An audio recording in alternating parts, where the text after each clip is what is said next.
Shut up and sit down.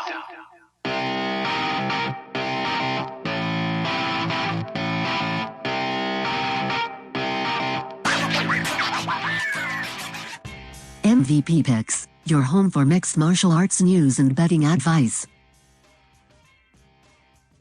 Hello, welcome. This is the fourth episode of the MVP Picks podcast. I'm your host, Mike Picklick. Got a big show today. Got a couple of events going down in Bellator 259 and Invicta. So we're going to be talking a little bit about that. A couple fight announcements. This upcoming Saturday, UFC Fight Night goes down. Headlining is Font versus Garbrandt. That's a very telling fight for the bantamweight division. A massive name was cut from the UFC. Some heavyweight boxing news. A lot is happening in the world of combat sports right now, so let's get right into it. It's now time for your mixed martial arts news update. All right, let's get right into the news. A couple big fight announcements. First, in the bantamweight division, Jose Aldo is taking on Pedro Munoz. That is in the works for UFC 265. That's a very good fight.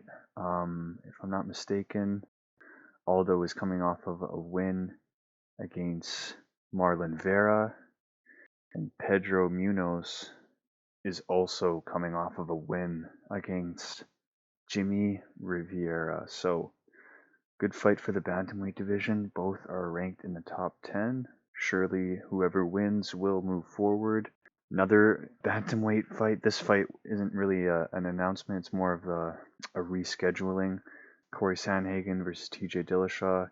That fight was canceled a couple weeks back. It was supposed to be headlining May 8th's card, but instead it was Marina Rodriguez versus Michelle Waterson. TJ Dillashaw suffered a headbutt, which ultimately led to him switching dates. And so this fight's going to be going down in July. Of course, Corey Sandhagen coming off of a spectacular knockout of Frankie Edgar.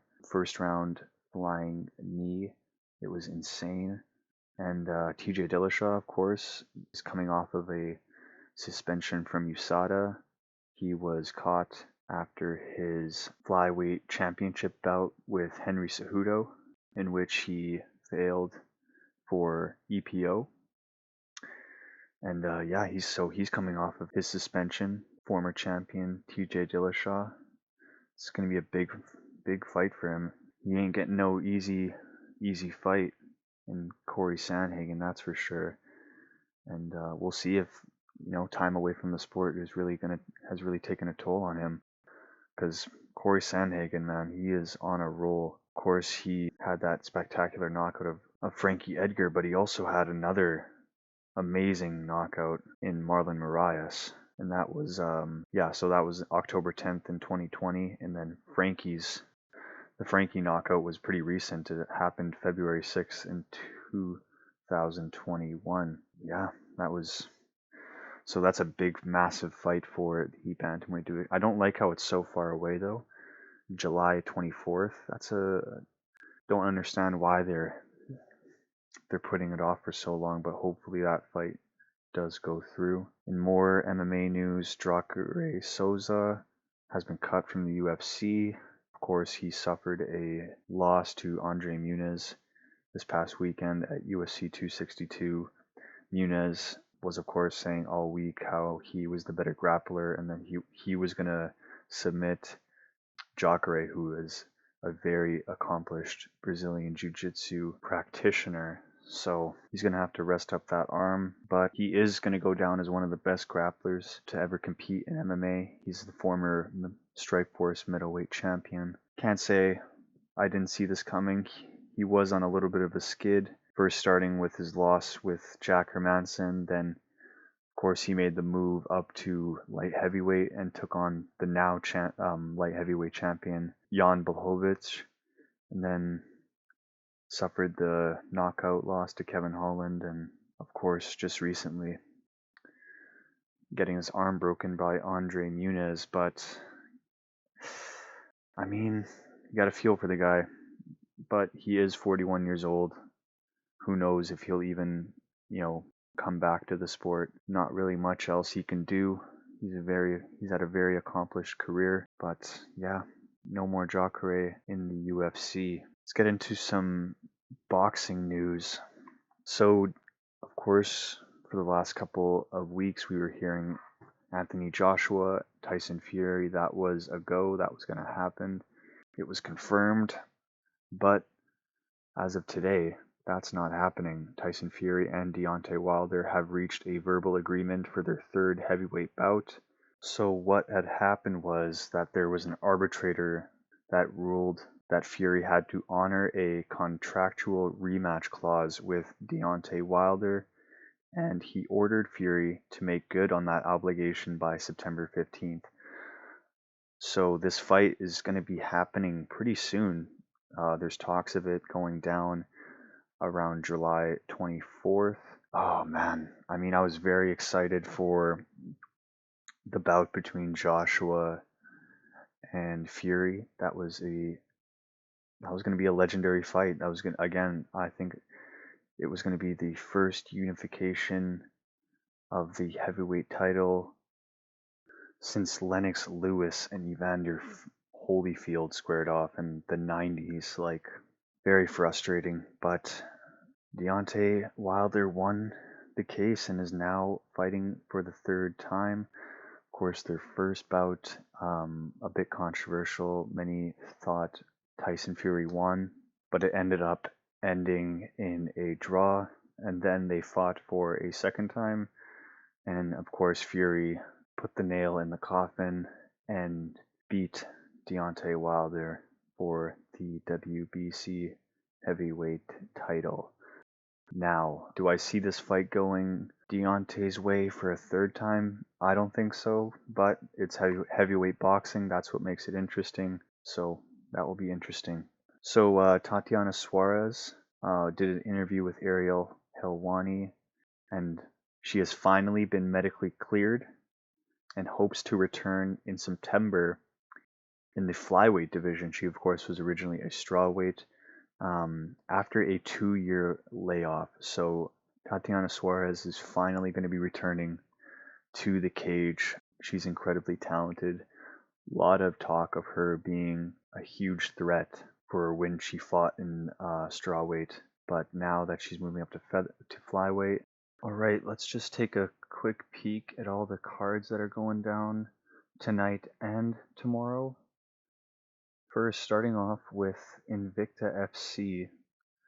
Now, if you don't know, this is the first show under new ownership and a new broadcast home. This is awesome. I mean, I don't think Invicta has been putting on events for the last couple months, so it's good to see them back. It's very accessible to watch. You can actually view it on YouTube or Facebook if you don't have Access TV, and it's a good fight card. I mean, it's small, but it's a good card. It's got 2 championship bouts, one in the flyweight division, and then one in the atomweight division. So that goes on 8 o'clock Eastern time. Now looking into the Bellator card, lots of great fights on this card. To open up the night on the preliminary card, we have 9th ranked Alfie Davis versus Alexander Shabil. That's a lightweight bout at 155. Then we have 6th ranked Janae Harding versus 7th ranked Leah McCourt for the featherweight division. Heavyweights go at it in 9th ranked Davion Franklin versus Tyler King. Good fight for the light heavyweight division as well. Number 7 ranked Grant Neal versus number 8 Tyree Fortune. So that is the preliminary card. Just some of the good fights on the preliminary card. Now getting into the main card. Kicking off, we have Valerie Loretta versus Hannah Guy. Valerie is ranked number 8 in the division. Probably what I think will be fight of the night. We have Austin Vanderford versus Fabian Edwards. Vanderford is ranked number 3rd, and Edwards is ranked number 4. And Bellator announced on their Twitter that the winner will be getting a title shot. So winner will be taking on champion Gegard Mousasi. So that is going to be a great fight. Expect them to go for the finish. Then we have a very interesting co-main event as Darius Caldwell takes on Leandro Higo. This is Darius Caldwell's return to the bantamweight division. He is a former bantamweight champion in Bellator. He was competing in the featherweight Grand Prix, and he is getting a warm welcome back to the division from number 6 ranked Higo. So that is going to be a very interesting matchup in the bantamweight division. And then the main event is, of course, Chris Cyborg, the featherweight champion, is taking on Leslie Smith, the number 4 ranked featherweight. And this is, of course, a rematch. They originally fought in UFC 258, and Chris Cyborg knocked her out in the first round. So, I mean, we'll see how this fight goes. Of course, every dog has their day. Chris Cyborg isn't exactly the young destroyer that she once was. She's getting up there in age, so let's see if Leslie Smith can make a statement tonight. But Chris Cyborg's a minus 1,200 favorite, so it's already looking to be in her favor. But that's a great fight card for Bellator. All right, just gonna go highlight some big fights in this upcoming UFC Fight Night. Font versus Garbrandt. Start with the main event. Number 3 ranked Rob Font takes on number 4 ranked Cody Garbrandt. I actually wrote an article saying how this fight could be possible title shot implications with Sterling out for probably 9 months. I could see Dana maybe putting up an interim title in the bantamweight division, which means you'll have number 1 ranked Peter Yan versus maybe the winner of this. I don't know. It doesn't help with that fight night between Sandhagen and Dillashaw going on in July, but I don't like how it's so far away. You know what I mean? Maybe the winner of this will take on the winner of that fight in July, and who knows, maybe the winner of those two can maybe fight Peter Yan for the interim title. So that'd be very interesting. Women's fight, Jan Xiaonan versus Carla Esparza. Jan is ranked number 3 and Carla is ranked number 4. I can see a title shot be given to the winner of this, seeing as Carla was in the talks of getting a title shot a couple months prior, before Rose even got the title shot against Weili Zhang, which she eventually won. So yeah, Carla is riding a 4-fight win streak, and Jan is riding a 6-fight win streak. So you can definitely see the winner of this fight fighting for the strawweight belt. That is a very interesting co-main event. The last interesting fight, Jack Hermansson takes on Edmund Shabazian. Both are ranked middleweights. Jack Hermansson is ranked number 7 and Edmund is ranked number 10. Both of these guys are, of course, coming off of losses. So somebody's got to get a win here and make their way back into the title contention. I know Jack Hermansson wasn't too far off until suffering his recent loss to Marvin Vettori. But yeah, let's get into some MVP power picks for this upcoming weekend of fights.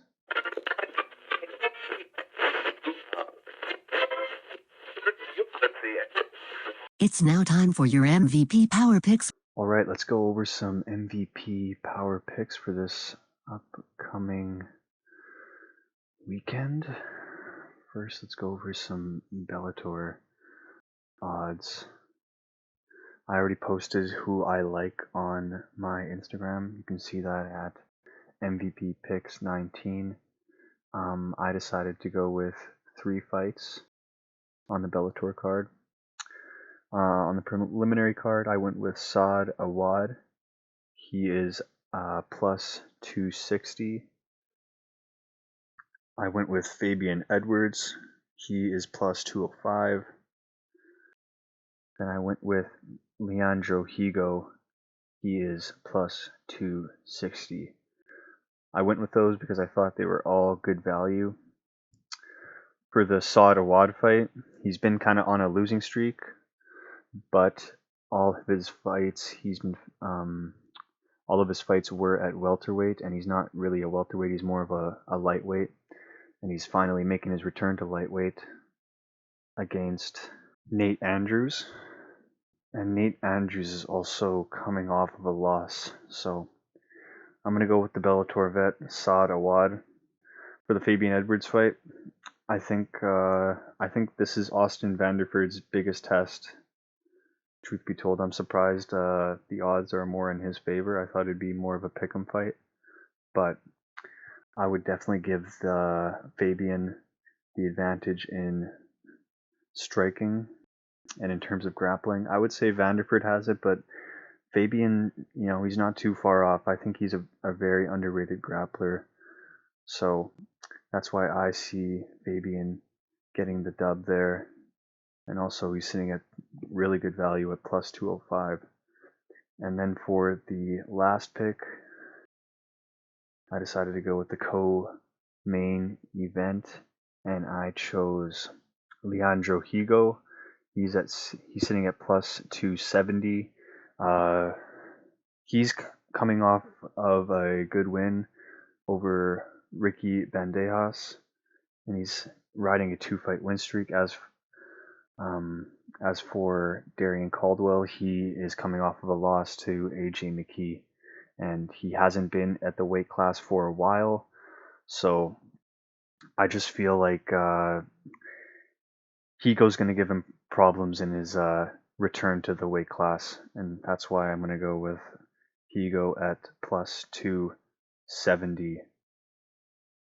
So those are my picks for Bellator 259. You can, of course, see them on my Instagram at MVPPicks19. All right, let's get into UFC Fight Night. It's still early. These aren't really my official picks, but these are going to be picks that I'm leaning more towards, and my official picks will be out tomorrow on Saturday, and I'll be posting that on my Instagram and Twitter. Alright, so main event, Cody Garbrandt versus Rob Font. The money is pretty even right now. It's a pick'em fight. I think I'm going to have to go with Rob Font. I think he is just on the uprise right now, and I don't know, his last performance against Marlon Moraes really impressed me. So we're going to go with Rob Font right now. He's sitting at minus 111. As for the co-main, Carla Esparza versus Jan Yexion. Carla is the underdog. She's sitting at plus 100. We're going to roll with Carla. I think she's a veteran of the game. She's been around the UFC. She's actually the first strawweight champion in the history of the weight class. And I think she really wants to get a title shot. And I think she wants to make another run at the title. So I'm going to favor the vet over Jan, and Carla is sitting at plus 100. Felicia Spencer versus Norma Dumont. This is an extremely good value bet. Felicia is at minus 175 right now. I would hop on that as soon as possible. It's definitely going to go up.